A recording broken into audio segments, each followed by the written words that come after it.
Hello everyone, स्वागत है आप सभी का। साथियों, आज की क्लास में करने वाले हैं दृष्टि आईएएस की बुक है एनसीईआरटी पर आधारित सामान्य विज्ञान। साथियों, ये साइंस की बुक है। एनसीईआरटी थ्राउट क्वेश्चन है इसमें कक्षा 6 से लेकर 12 तक की एनसीईआरटी का अध्यायवार एवं वस्तुनिष्ठ प्रश्नों का व्याख्या सहित हल है। साथियों, व्याख्या सहित हल दे रखा है इसमें और बहुविकल्पीय प्रश्न है। एनसीईआरटी पर आधारित है साथियों, तो आप इस क्लास में लास्ट तक बनी रहिएगा। साथियों, हम इस बुक को पूरा इसमें कवर करने वाले हैं। आपको इस बुक को पूरा देखना है।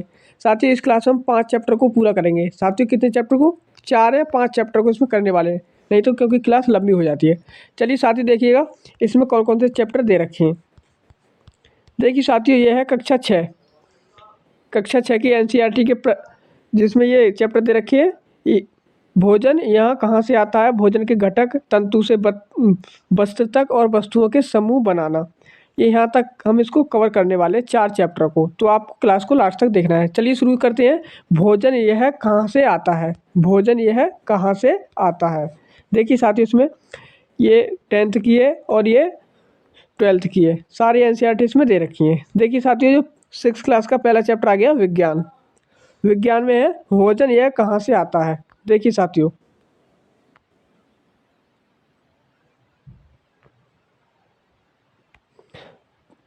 पहला प्रश्न है, निम्नलिखित में से कौन सर्वाहारी की श्रेणी में आता है। साथियों, सर्वाहारी की श्रेणी में कौन आता है?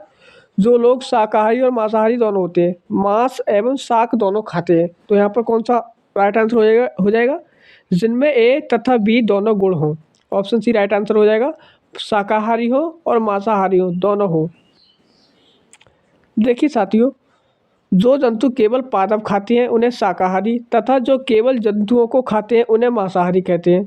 जो जंतु पादप दूसरे प्राणी दोनों को खाते हैं उन्हें सर्वाहारी कहते हैं। देखिए साथियों, आगे अगला प्रश्न है, मधुमक्खियाँ फूलों से मकरंद एकत्र कर इसे भंडारित करती हैं, क्योंकि ये दोस्तों जो मधुमक्खियाँ हैं वो फूलों से शहद इकट्ठा करती हैं, मकरंद इकट्ठा करती हैं। वो क्यों करती हैं? तो देखिए इसमें क्या है, फूल और उनका मकरंद वर्ष में केवल कुछ ही समय उपलब्ध होते हैं, इसलिए क्या करती हैं, वो भंडारित करती हैं, इकट्ठा करती हैं, एकत्रित करती हैं। तो ऑप्शन ए राइट आंसर हो जाएगा यहाँ पर। देखिए साथियों, इसकी व्याख्या, मधुमक्खियाँ फूलों से मकरंद एकत्रित करती हैं और इसे अपने छत्ते में भंडारित करती हैं, क्योंकि फूल और उनका मकरंद वर्ष में केवल कुछ ही समय में ही उपलब्ध होते हैं। अतः मधुमक्खियाँ इस मकरंद का भंडारण कर लेती हैं ताकि पूरे वर्ष इसका उपयोग किया जा सके। आगे देखिए साथियों, अगला प्रश्न है, निम्नलिखित कथनों पर विचार कीजिए। उपयुक्त कथनों में कौन से कथन सत्य नहीं है, ये हमें बताना है। कौन सा कथन हमारा सत्य नहीं है? साथियों, पहला कथन है, पौधे एवं जंतु भोजन के मुख्य स्रोत हैं। पौधे एवं जंतु भोजन के क्या है? मुख्य स्रोत हैं। ठीक बात है सर। सभी पौधों की जड़ तथा तना, पुष्प और पत्तियों को खाया जाता है। साथियों, ये गलत है। क्यों? सभी पौधों के नहीं खाया जाता है। कुछ पौधों की जड़ खाई जाती है, तो कुछ पौधों के तना और कुछ पौधों के पुष्प और कुछ पौधों की पत्तियां खाने योग्य होती हैं, तो इसलिए ये वाला गलत हो जाएगा। तीसरा है, कुछ पौधों के 2 या 2 से अधिक भाग खाने योग्य होते हैं। साथियों, ये सही है। जो कुछ पौधे होते हैं जिनके 2 या 2 से अधिक भाग खाने योग्य होते हैं। कौवा मांसाहारी जीव है। साथियों, ये बिल्कुल गलत है। क्यों? कौवा क्या है? सर्वाहारी जीव है। जो कौवा होता है वो सर्वाहारी जीव है, मांस और शाक वो दोनों खाता है। तो यहाँ पर कौन सा ऑप्शन गलत हो जाएगा? दूसरा गलत है और चौथा गलत है। दूसरा, चौथा। देखिए साथियों, क्या आंसर हो जाएगा इसमें? ऑप्शन डी राइट आंसर हो जाएगा। 2 और 4, ऑप्शन डी यहाँ पर राइट आंसर हो जाएगा। पूछा हुआ है कौन सा गलत है। आगे देखिए साथियों, अगला इसके बारे में, सभी पौधों की जड़, तना, पुष्प एवं पत्तियों का प्रयोग खाने में नहीं किया जा सकता, क्योंकि पौधों का कुछ विशेष हिस्सा ही प्रयोग योग्य होता है। सभी पौधों में कुछ भिन्नताएं भी होती हैं। सरसों की पत्तियां तथा बीज का ही प्रयोग खाने हेतु किया जाता है, अर्थात कुछ पौधों के 2 या 2 से अधिक भाग को खाने में प्रयोग किया जाता है। कौवा एक सर्वाहारी जीव है। साथियों, कौवा क्या है? एक सर्वाहारी जीव है। आगे देखिए, हमें साथियों इनका मिलान करना है। सूची फर्स्ट को सूची सेकंड से मिलाइए। शेर एवं बाघ। दोस्तों, शेर एवं बाघ क्या है? ये मांसाहारी है। तो मांसाहारी क्या है? दूसरे जंतु को खाते हैं। शाकाहारी साथियों, शाकाहारी क्या हो जाएगा? शाकाहारी हो जाएगा जो पादप एवं पादप उत्पाद खाते हैं, पादप एवं पादप के उत्पाद को खाते हैं वो हो जाएंगे शाकाहारी। पालक एवं फूल गोभी क्या है? ये साथियों सब्जी है। दूध, पनीर, घी, दही ये साथियों जंतु का उत्पाद है। ये क्या है? जंतु का उत्पाद है। तो क्या मिलान हो जाएगा साथियों? 3 4 1 2, 3 4 1 2 ऑप्शन बी में दे रखा है, तो ऑप्शन बी राइट आंसर यहाँ पर हो जाएगा। आगे देखिए साथियों, ये इनके मिलान दे रखे हैं। व्याख्या: शेर एवं बाघ दूसरे जंतु को खाते हैं। शाकाहारी पादप एवं पादप उत्पाद को खाते हैं। पालक एवं फूलगोभी ये साथियों सब्जियां हैं। दूध, पनीर, घी, दही ये जंतु के उत्पाद हैं। हमारा अगला चैप्टर शुरू होता है भोजन के घटक। साथियों भोजन के घटक ये दूसरे नंबर का चैप्टर है। निम्नलिखित में से कौन से भोजन के पोषक तत्वों में सम्मिलित किए जाते हैं? साथियों जो हमारा भोजन होता है उसमें कौन कौन से पोषक तत्व शामिल किए जाते हैं? तो साथियों आप सभी को पता है उसमें खनिज लवण होते हैं, विटामिन होता है, कार्बोहाइड्रेट होता है, वसा होता है, साथियों उनमें प्रोटीन होती है, सारे तत्व पाए जाते हैं। आहारी रेशा भी पाया जाता है। साथियों आहारी रेशे भी, वृक्षांश भी पाए जाते हैं हमारे भोजन में, लेकिन आहारी रेशे जो वृक्षांश होते हैं इनमें कोई पोषक तत्व नहीं होता है, तो इसलिए ये वाला इसमें शामिल नहीं किया जाएगा, क्योंकि हमसे बात की गई है पोषक तत्वों की। तो पोषक तत्व में खनिज लवण, विटामिन और साथियों वसा, कार्बोहाइड्रेट, प्रोटीन ऐसे तत्व आएंगे। साथियों इस प्रश्न का क्या आंसर हो जाएगा? 1 और 2। 1 और 2 केवल ऑप्शन बी में दे रखे हैं, तो ऑप्शन बी सही उत्तर हो जाएगा। आपको इस प्रकार प्रश्न को हल करना है। देखिए साथियों आगे इसकी व्याख्या भी देख लेते हैं।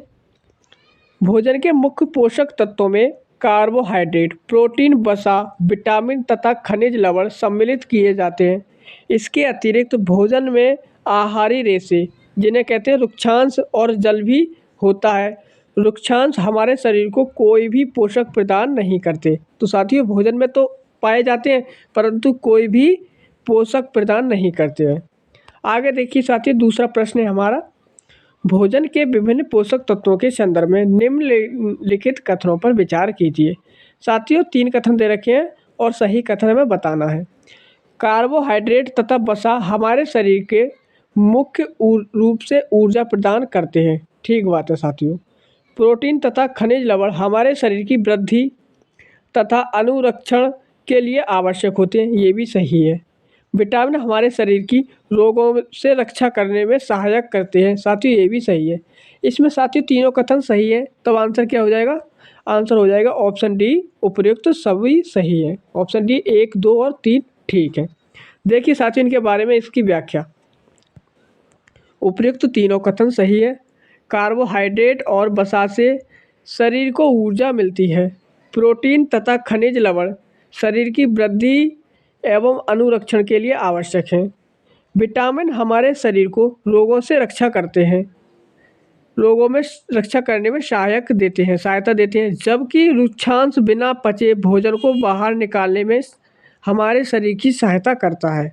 आगे देखिए साथियों अगला जो हमारा क्वेश्चन है वो है कार्बोहाइड्रेट के विभिन्न प्रकारों के संदर्भ में निम्नलिखित कथनों पर विचार कीजिए। बताइए साथियों उपयुक्त में से कौन कार्बोहाइड्रेट का प्रकार नहीं है? साथियों कार्बोहाइड्रेट का कौन प्रकार नहीं है? साथियों मड और शर्करा ये दोस्तों कार्बोहाइड्रेट है, लेकिन जो अमीनो अम्ल है, अमीनो अम्ल ये दोस्तों क्या है? एक प्रोटीन है। अमीनो अम्ल एक प्रोटीन है, तो यही आंसर हो जाएगा। ऑप्शन ए राइट आंसर हो जाएगा। केवल एक अमीनो अम्ल कार्बोहाइड्रेट नहीं है, ये क्या है? प्रोटीन है। देखिए साथियों इसकी व्याख्या में, कार्बोहाइड्रेट कई प्रकार के होते हैं। हमारे भोजन में पाए जाने वाले मुख्य कार्बोहाइड्रेट मड जिसे स्टार्च तथा शर्करा के रूप में होते हैं। अमीनो अम्ल प्रोटीन है। साथियों अमीनो अम्ल क्या है? प्रोटीन। आगे देखिए साथियों अगला प्रश्न है, वसा भोजन का एक महत्वपूर्ण घटक है। वसा के संदर्भ में निम्नलिखित कथनों पर विचार कीजिए। साथियों वसा के संदर्भ में निम्नलिखित कथनों पर क्या करना है? विचार करना है।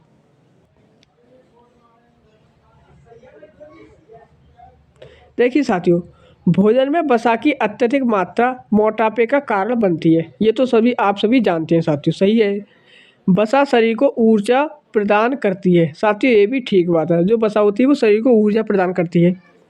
अगला सवाल है साथियों तीसरा, वसा की तुलना में कार्बोहाइड्रेट की समान मात्रा से हमें अधिक ऊर्जा प्राप्त होगी। साथियों ये जो तीसरा कथन है वो कह रहा है कि वसा की मात्रा और कार्बोहाइड्रेट की मात्रा को समान रूप से लिया जाए, समान रूप से लिया जाए तो कार्बोहाइड्रेट में अधिक ऊर्जा होगी। तो साथियों बिल्कुल गलत है। क्यों? अगर दोनों की समान मात्रा ली जाती है तो वसा में अधिक ऊर्जा प्राप्त होगी। साथियों वसा से अधिक ऊर्जा प्राप्त होती है कार्बोहाइड्रेट की तुलना में। तो आपको क्या ये वाला गलत हो जाएगा। देखिए साथियों पहला और दूसरा सही है, तीसरा गलत है। तो क्या आंसर होगा इसमें हमारा? उपयुक्त में से कौन से कथन सही है? कौन से कथन सही है? 1 और 2। ऑप्शन बी राइट आंसर हो जाएगा 1 और 2। परंतु कथन 3 गलत है, क्योंकि कार्बोहाइड्रेट की तुलना में वसा की समान मात्रा से हमें ऊर्जा प्राप्त होती है। समान मात्रा से ऊर्जा प्राप्त होती है, ये आपको याद रखना है। अधिक ऊर्जा प्राप्त होती है समान मात्रा से। देखिए साथियों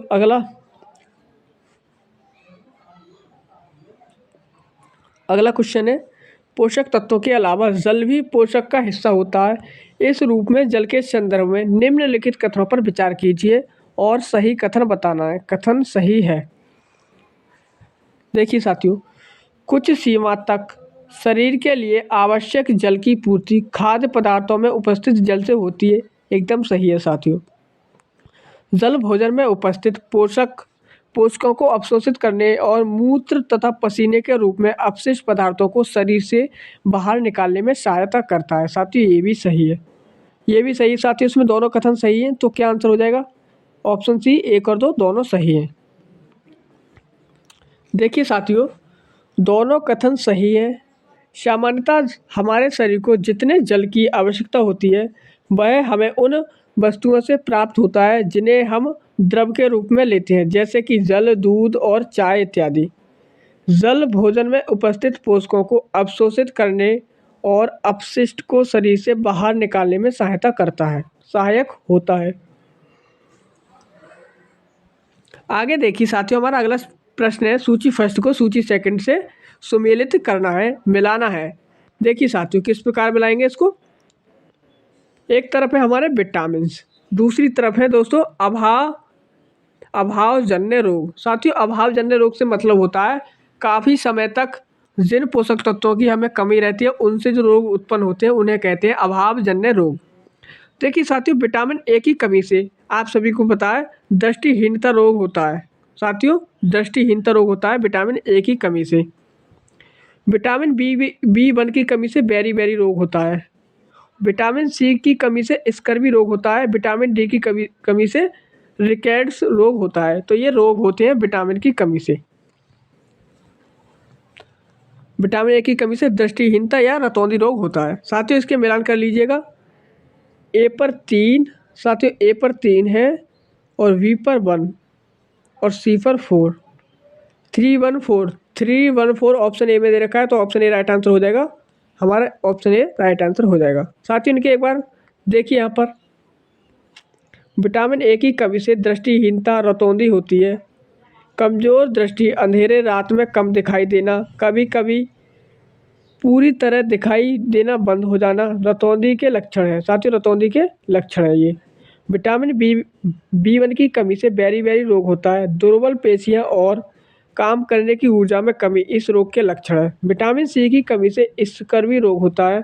मसूड़ों से खून निकलना और घाव भरने में अत्यधिक समय लगना इस रोग के प्रमुख लक्षण है। विटामिन डी की कमी से रिकेट्स होता है।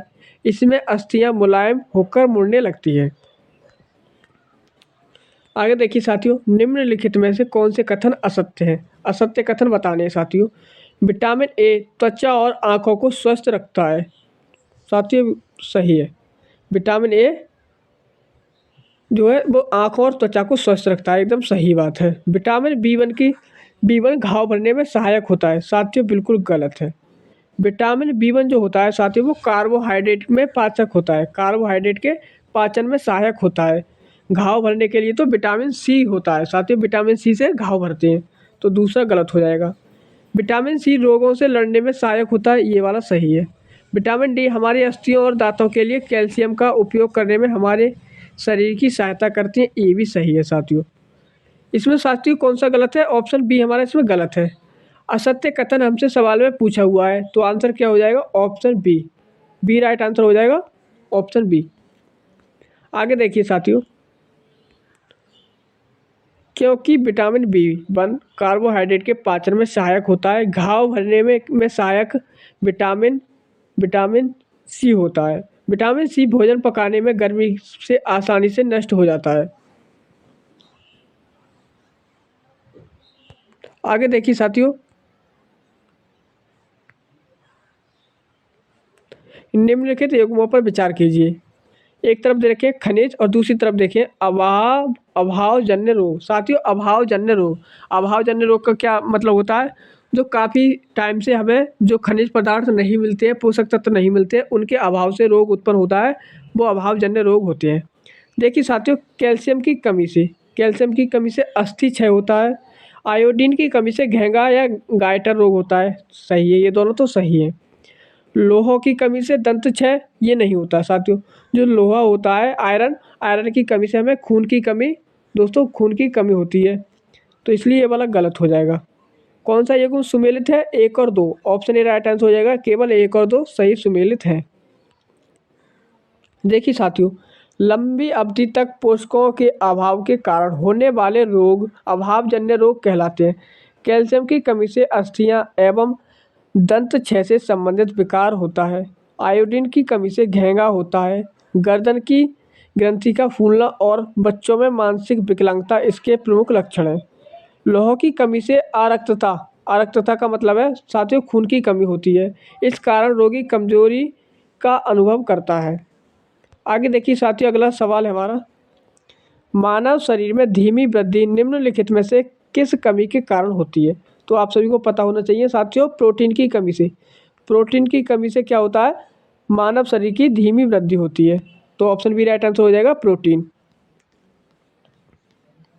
देखिए साथियों, मानव शरीर की धीमी वृद्धि प्रोटीन की कमी के कारण होती है। यदि प्रोटीन तथा कार्बोहाइड्रेट दोनों ही किसी व्यक्ति के आहार में लंबे समय तक अनुपस्थित रहते हैं, तो उसकी वृद्धि पूरी तरह से अवरुद्ध हो जाएगी। देखिए साथियों, अगला हमारा चैप्टर शुरू होता है यहाँ से, तंतु से वस्त्र तक। तंतु से वस्त्र तक ये हमारा चैप्टर है।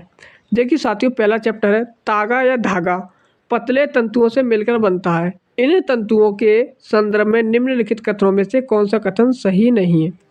साथियों, रुई और जूट जैसे तंतु पादपों से प्राप्त किए जाते हैं। सही बात है साथियों, रुई किससे प्राप्त की जाती है? साथियों आप सभी को पता है, कपास के पेड़ से प्राप्त की जाती है, कपास से। जूट भी एक पेड़ से प्राप्त किया जाता है, तो ये पादपों से प्राप्त किए जाते हैं। जूट नारियल का बाहरी आवरण होता है, बिल्कुल गलत है साथियों। जूट नारियल का बाहरी आवरण नहीं होता है। ये एक पौधा होता है जो पानी में भिगो कर रखा जाता है, फिर उसके ऊपर से उतारा जाता है। तो ये साथियों पश्चिम बंगाल में ज़्यादातर होता है। रेशम तंतु रेशम कीट के कोकून से खींचा जाता है, ये सही है। ऊन तथा रेशम जंतुओं से प्राप्त होती हैं, ये भी ठीक है साथियों। ऑप्शन डी भी सही है, तो ऑप्शन कौन सा गलत है? ऑप्शन बी हमारा यहाँ पर गलत हो जाएगा। फिर आंसर क्या होगा? कौन सा सत्य नहीं है? तो ऑप्शन बी ही हमारा राइट आंसर हो जाएगा कि ऑप्शन बी सत्य नहीं है। देखिए साथियों, तागा अनेक तंतुओं की पतली लड़ियों से मिलकर बनता है। रुई और जूट जैसे तंतु पादपों से प्राप्त होते हैं। जूट पटसन के रेशे हैं। पटसन एक द्विबीजपत्री रेशेदार पौधा है, जिसे पाट या पटुआ भी कहते हैं। रेशम और ऊन दोनों जंतुओं से प्राप्त होते हैं। इनमें रेशम तंतु रेशम कीट के कोकून से खींचा जाता है तथा ऊन भेड़ बकरी खरगोश ऊंट तथा याक के बालों से प्राप्त की जाती है। अतः कथन भी गलत है। आगे देखिए साथियों, निम्नलिखित पर विचार कीजिए। फ्लेक्स, पॉलिस्टर, नायलॉन, एक्रिलिक रेशम। उपयुक्त तंतुओं में कौन से संश्लेषित तंतु हैं? साथियों संश्लेषित तंतु हैं। संश्लेषित तंतु का मतलब होता है साथियों कृत्रिम तंतु जो बनाए जाते हैं, रासायनिक द्वारा बनाए जाते हैं। बाकी क्या है साथियों? प्राकृतिक तंतु हैं।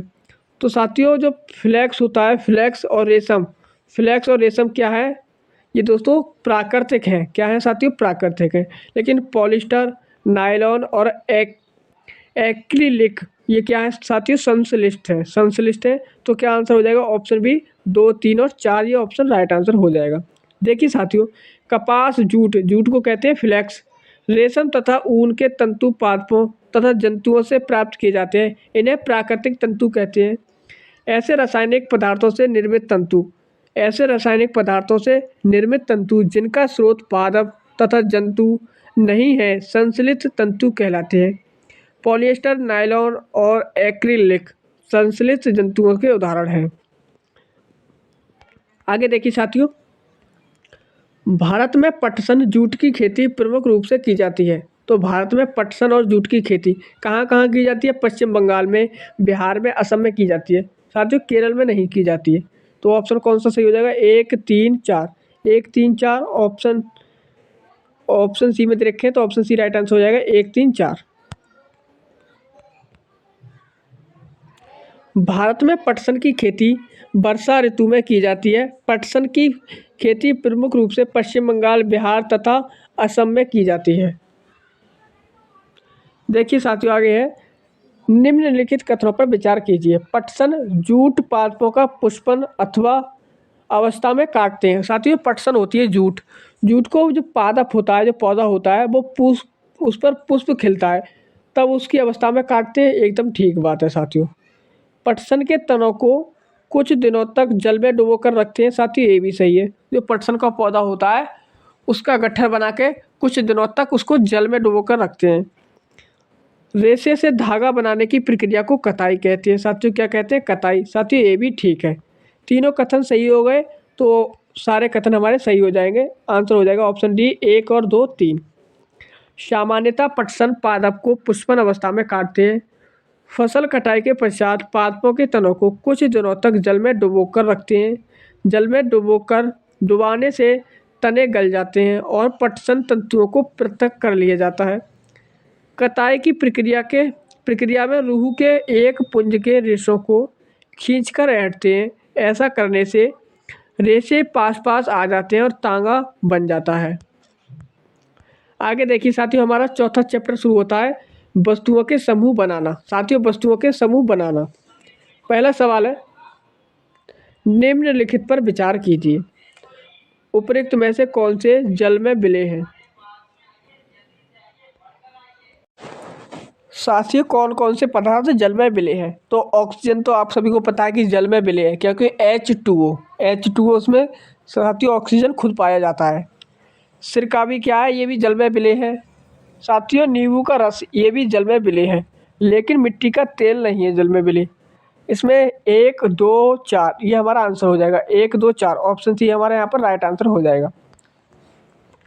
देखिए साथियों, कुछ पदार्थ गैस जल में पूर्णतः घुल जाते हैं। ऐसे पदार्थ जल में विलय पदार्थ या गैस कहलाते हैं। ऑक्सीजन, सिरका तथा नींबू का रस जल में विलय होता है। कुछ पदार्थ जल में नहीं घुलते, ऐसे पदार्थ जल में अविलय कहलाते हैं। जैसे मिट्टी का तेल जल में अविलय है, मिट्टी का तेल जल में नहीं घुलता है। आगे देखिए साथियों, निम्नलिखित पर विचार कीजिए। स्टील की प्लेट, तेल लगा कागज, गत्ते का डिब्बा और कांच। साथियों कांच के हम आर पार देख सकते हैं, बिल्कुल साफ हम कांच के आर पार देख सकते हैं। उपरोक्त में से कौन से पदार्थ पारभासी ट्रांसलूसेंट है? साथियों पारभासी या ट्रांसलूसेंट है, आप सभी को बताना है। साथियों इस सवाल को पहले करने से पहले आप सभी को पारभासी के बारे में जान लेना आवश्यक है। आपको पता है पारभासी क्या होता है? साथियों पारभासी ये एक प्रकार से कोई बीच में लगा हुआ मिरर है। साथियों इस तरफ से अगर हम देखेंगे, इसके पास साफ दिखेगा तो वो पारदर्शी हो जाएगा। लेकिन अगर इधर से देखने पर इधर को हमें धुंधला कम दिखाई दे तो उसे हम कहते हैं पारभासी। क्या कहते हैं साथियों? पारभासी कहते हैं। पारभासी साथियों हम आर पार साफ नहीं देख पाते, उसे हम कहते हैं पारभासी। देखिए साथियों कांच में तो हम साफ देख सकते हैं, तो ये पारदर्शी हो गया। तेल लगा कागज, साथियों तेल लगा कागज होता है उसके हम पार देख सकते हैं, लेकिन धुंधला तो यही हो जाएगा क्या हमारा? पारभासी हो जाएगा हमारा। केवल 2 ऑप्शन ए राइट आंसर हो जाएगा। तेल लगा कागज क्या है, ये पारभासी है। देखिए साथियों, अब इन सभी को हम एक बार फिर व्याख्या में समझते हैं जिससे कि आपको आसानी से समझ आ जाए। देखिए साथियों, वह पदार्थ जिसके आर पार स्पष्टता दिखा जा सकता है उन्हें पारदर्शी, ट्रांसपेरेंट तथा जिनके आर पार नहीं देखा जा सकता उन्हें अपारदर्शी, ओपेक कहते हैं। साथियों, कांच पारदर्शी तथा गत्ते का डिब्बा अपारदर्शी पदार्थ का उदाहरण है।